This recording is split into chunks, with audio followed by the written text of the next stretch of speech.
तुम्हें पता है Indore cleanest city of India है। यहाँ सरकार ने सख्त मना किया है कि तुम चिप्स खा के रोड पे पैकेट नहीं फेंक सकते। तो लोगों ने पैकेट खा के रोड पे चिप्स फेंकना चालू कर दिया। और इंदौर क्लीनेस्ट ये पता किसने लगाया है? क्योंकि ऐसे तो किसी के दिमाग में नहीं आ सकता कि इंदौर में कूड़ा कितना होगा। तो अगर अभी तक तुम्हें समझ नहीं आया तो मैं इंदौर से हूँ। हाँ, ऐसे फालतू में तो किसी को शौक होगा नहीं कि चलो यार इंदौर की बेइज्जती करते हैं, और सिर्फ इंदौर की करेंगे। मन्नू, इस बार अहमदाबाद को बीच में मत लाना। इंदौर में कोई कुछ करता ही नहीं कि भाई गंदा हो जाएगा। वहाँ पे सब लोग सुबह उठ के ताला लगा देते हैं और दूसरी सिटीज चले जाते हैं कचरा करना है। तुम अभी जाके देखोगे इंदौर पे ताला लगा हुआ रहेगा। यहाँ तुम किसी का गला काट दो कोई दिक्कत नहीं, लेकिन काटने के बाद उसे गीले कचरे और सूखे कचरे में ध्यान से डालना।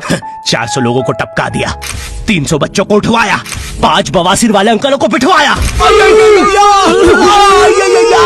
आज तक मुझे कोई पकड़ नहीं पाया, तुमने कैसे पकड़ा? वो आपने ये गीला कचरा सूखे रहने दीजिए, मैं देख लूंगा। तो मैं इंदौर के एक पास वाले गांव खिड़किया में रहता हूँ। खिड़किया इतना छोटा गांव है, वहाँ एक वाईफाई नेटवर्क में पूरा गांव कवर हो जाता है। इनफैक्ट खिड़किया नाम भी उस वाईफाई नेटवर्क का ही था, तो गांव वालों ने सोचा यही रख लेते हैं। तो अभी खुद का चला लॉक हो गया मेरे गांव का नाम। किसी ने वो वाईफाई हैक कर लिया है। इतना छोटा गाँव है, तुम नॉर्मली भी चलोगे तो ऐसा लगेगा कि 80 की स्पीड पे जा रहे हो। चीजें इतनी तेज साइड से निकलती है। भाई यहाँ इंसानों के लिए स्पीड ब्रेकर्स लगे, और भगते समय तो हेलमेट पहनना पड़ता है। मेरे गाँव में लौंडे लड़के बोलते अपनी लोकेशन भेज, फिर उन्हें पता चलता है वो ऑलरेडी लोकेशन पर ही है। यहाँ जितने लोग हैं उससे ज्यादा तो दिल्ली में लड़कियों के मेल बेस्ट फ्रेंड्स होते हैं। इतना खाली गांव है, लोग अपनी ही गुंजी हुई आवाज से बात कर रहे होते हैं। भाई मेरा गांव मैन वर्सेस वाइल्ड के एक एपिसोड तक में है। दोस्तों, मुझे नहीं पता मैं ये कहाँ आके फंस चुका हूँ। मुझे तो ये भी नहीं लगता कि मैं यहाँ से जिंदा वापस जा पाऊंगा। यहाँ तो अपना मूत भी चैन से नहीं पीने देते लोग, वो भी आकर छीन लेते हैं। मेरे गाँव में हर जगह बेटी पढ़ाओ बेटी बचाओ लिखा है, जो की बेटियों से लिखवाया उनके स्कूल छुड़वा के। इतने अंगूठा छाप लोग पढ़ लिखने के बाद भी पेन से अंगूठा बनाते हैं। हाँ, पेन से फिंगरप्रिंट बनाने की कोशिश करते हैं। इनके सामने लड़की भी घोड़ी बनेगी तो उसे भी चराने ले जाएंगे। इतने गवार मेट्रो की पटरी पे हक देते हैं। भाई मेरे गांव में जब अंग्रेज थे तब गुलामी भी वही करते थे, क्योंकि तुम ये गांव वालों से कुछ नहीं करवा सकते। यहाँ 3-3 दिन तक बिजली नहीं आती है, लेकिन फिर भी कोई खंबे से चिपक के मर जाता है। तो यहाँ पे एक 10th क्लास की कोचिंग थी, और भाई ये कोचिंग पूरी प्रॉपर थी। वो तुम्हारे मोहल्ले की ट्यूशन जैसी नहीं, जहाँ वो बालों में टावल बांधकर निक्कर स्लीपर में एक दीदी तुम्हें पढ़ाती थी। वो दीदी के घर पे इतने सारे बच्चे आते थे पढ़ने, दीदी को पता ही नहीं कौन क्या है। दीदी छोड़ो, बच्चों को नहीं पता टीचर कौन है। एक बच्चा पढ़ाई में अच्छा है, सब लोग उसको ही टीचर समझ रहे हैं। वो बच्चे ने अपनी अलग कोचिंग खोल रखी है बीच में, वो नए टीचर्स लेके आ रहा है। स्टूडेंट्स, ये है मिस्टर अब्राहम जी, अब से आपको केमिस्ट्री यही पढ़ाएंगे। वो दीदी के घर में दीदी से ज्यादा सक्सेसफुल हो गया है। दीदी अभी भी एक कमरे में है, उसने दूसरे कमरे में बिल्डिंग बना दी है। इतने छोटे छोटे बच्चे कोचिंग जाते हैं आजकल, और वो बेचारे आज और कल ही जा पाते हैं, क्योंकि परसों तो कोई ओमनी वैन में पकड़ के ले जाता है। इतना कंपटीशन आ गया है, बच्चे 6वीं 7वीं छोड़ के यूपीएससी प्रिपरेशन कर रहे हैं, और वो फिर भी फेल हो जा रहे हैं। हाँ, क्योंकि यूपीएससी वाले उधर 6वीं 7वीं के क्वेश्चन पूछ रहे हैं। एक क्वेश्चन था यूपीएससी का कि तुम कितनी बार 100 में से 10 माइनस कर सकते हो, और आंसर है 1 बार, क्योंकि फिर तुम 90 में से 10 माइनस कर रहे हो। ये एग्जाम से आईपीएस पुलिस ऑफिसर बनते हैं। अब समझ में आ रहा है देश में इतना क्राइम क्यों है। आधा क्राइम तो आईपीएस वाले ही कर रहे हैं एग्जाम वालों को मार के, कि सालों 17-17 घंटे पढ़ा के ये पूछ रहे हो। तो मेरे गाँव में जो कोचिंग थी, भाई उसका सर 10th पढ़ा के सनकी हो गया था, क्योंकि भाई उसकी जिंदगी 10th की लूप में फंसी हुई है। उसकी 10th खत्म होते ही फिर चालू हो जाती है। बच्चों के मम्मी पापा उन्हें 10th के बाद कंप्यूटर गिफ्ट करते हैं। सर के पास 70 कंप्यूटर हो गए हैं। हाँ, उनके मम्मी पापा आज तक गिफ्ट कर रहे हैं, और वो भी उस जमाने का विंडोज एक्सपी। सर बेचारा सारे कंप्यूटर जोड़ के GTA 5 खेलता है।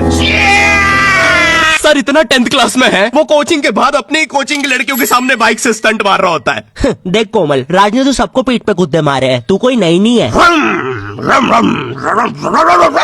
छबाक,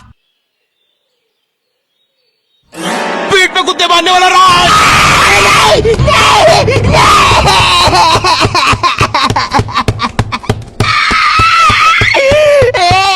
मेरी कोचिंग के बाहर हर साल एक बड़ा सा बैनर लगता था, उस पे जिस बच्चे के 90% बनते हैं उसकी बड़ी सी फोटो लगती है, और जिसके 60% बने हैं वो बड़ी सी फोटो लगा रहा होता था। वो 60% वाले बच्चे की इतनी सी फोटो आती है कोने में, वो भी खिल्ली से कूटी हुई। हाँ, बैनर के बाकी कोनों को ग्लू से चिपकाया है, बस इसकी फोटो पे खूंटा ठोक रखा है। और हर कोचिंग में ना एक पैटर्न जरूर होता है कि आगे वाले बच्चे का तो कंफर्म है, वो तो टॉप करेगा ही करेगा। उसकी तो हाथों की रकीलों तक में 96% बना है। मुझे दिखाया उसने, मैं डर गया, बाद में ट्यूमर निकला वो।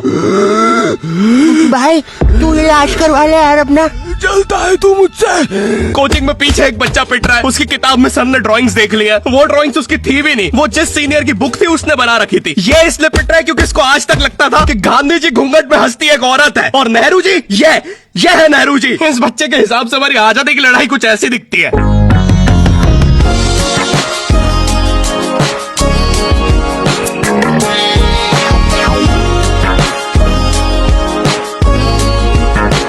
आते हैं हमारे बोर्ड एग्जाम्स। बोर्ड एग्जाम्स में मिलते हैं हमें डिफरेंट सेंटर। प्राइवेट स्कूल के बच्चे जाते हैं गवर्नमेंट स्कूल में और गवर्नमेंट स्कूल के बच्चे जाते हैं प्राइवेट स्कूल में। और भाई बहुत डिफरेंस होता है इन दोनों स्कूल में। प्राइवेट स्कूल के बच्चे बोलते हैं हमारी स्कूल के नीचे कब्रिस्तान है। गवर्नमेंट स्कूल के बच्चे बोलते हैं कब्रिस्तान के नीचे हमारी स्कूल है। गवर्नमेंट स्कूल की बेंचेस हमेशा हिलती रहती है। वहाँ के बच्चों के बुंड का बैलेंस ही वही हो चुका है। उनको तुम नॉर्मल बेंच पे बिठाओ वो उस पर भी हिलता रहता है। और भाई यहाँ की टॉयलेट ये बस टॉयलेट के लिए यूज नहीं होता है। अरे तुझे श्रेया का नंबर याद है क्या?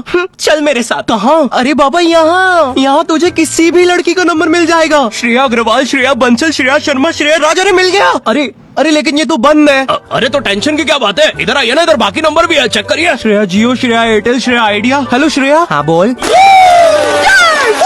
और बोर्ड एग्जाम से वो एक सरप्राइज इन्विजिलेटर चेकिंग होती है ना, जिसमें एक टीचर्स का ग्रुप बीच एग्जाम में रैंडमली आके तुम्हारी चेकिंग करने लग जाता है। एकदम से 5 लोग मिलिट्री की तरह अंदर घुसते हैं, पूरी क्लास में स्मोक कर दिया। एक तो अंडर कवर बच्चा बन के ही बैठा था पीछे। मैं यहाँ 15 मिनट से उससे क्वेश्चन पूछ रहा हूँ। मेरा ना इनसे बस एक क्वेश्चन है, भाई आराम से भी आ जाओगे तो क्या दिक्कत है? तुम्हें चीटिंग ही पकड़ दी है ना, अंदर दाऊद थोड़ी ना बैठा है। इतना सीरियस चेकिंग कर रहे हैं, जेब चेक कर रहे हैं, जूते उतरवा रहे हैं, कुत्ता लाके ड्रग टेस्ट से चालू कर दिया। और गवर्नमेंट स्कूल के बच्चे इतने हरामी, वो लोग भी चीटिंग में नहीं ड्रग टेस्ट में फंस रहे हैं। कुछ भी हुए जा रहा है, पीछे दाऊद मिल गया है उनको। हाँ वो 10th क्लास ओपन से कोई भी करने आ जाता है। करनी होगी दाऊद को 10th, मुझे क्या पता, अनपढ़ गैंगस्टर अच्छा लगेगा क्या? और बोर्ड्स के रिजल्ट के टाइम पे हमेशा एक गरीब बच्चा न्यूज पे छाया रहता है, हाँ, जिसने स्ट्रीट लाइट के नीचे पढ़ के फिर से टॉप कर दिया है। एक तो साले ये गरीब बच्चों का ना अलग कंपटीशन चल रहा है। ये साले हर साल गरीबी में टॉप करने का नया रिकॉर्ड बनाते जा रहे हैं। इस बच्चे ने स्ट्रीट लाइट के नीचे पढ़ के टॉप कर दिया है, इस बच्चे ने तो पत्थर की चिंगारी में पढ़ के टॉप कर दिया है, जब बिजली चमकी थी तब जल्दी से पढ़ के टॉप कर दिया है, जुगनू की जगमगाती जुगनी में टॉप कर दिया है, गरीब की आंखों में आई उम्मीद की रोशनी में टॉप कर दिया है। अरे भाई जब इतने गरीब हो तो एग्जाम का फॉर्म भरने के पैसे कहाँ से आ रहे हैं?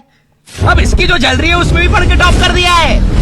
यो आई होप तुम्हें वीडियो पसंद आई होगी। और हम कर रहे हैं हमारा पहला Q&A, क्वेश्चन एंड आंसर। तो तुम्हारे मन में जो भी क्वेश्चंस है, थोड़े दिन बाद मैं एक कम्युनिटी पोस्ट डालूंगा, उसमें सारी डिटेल्स होगी। तो अगर तुम चाहते हो तुम्हारा क्वेश्चन उस वीडियो में फीचर हो तो उसे चेकआउट करना मत भूलना। और जिसको भी जानना था गर्मी में ज्यादा आम खाने से दस्त लगते हैं या नहीं, हाँ लगते हैं। और वीडियो पसंद आई तो लाइक कर देना। इस बार एम करते हैं 9 लाख लाइक्स और 40,000 कमेंट्स। मुझे नहीं पता तुम बातें करो कमेंट्स में, बट मेरा एम पूरा हो जाना चाहिए। चैनल पे नए हो तो सब्सक्राइब कर देना, बिनोमो को चेकआउट करना मत भूलना। मैं मिलता हूँ तुमसे नेक्स्ट वीडियो में, तब तक के लिए बाय।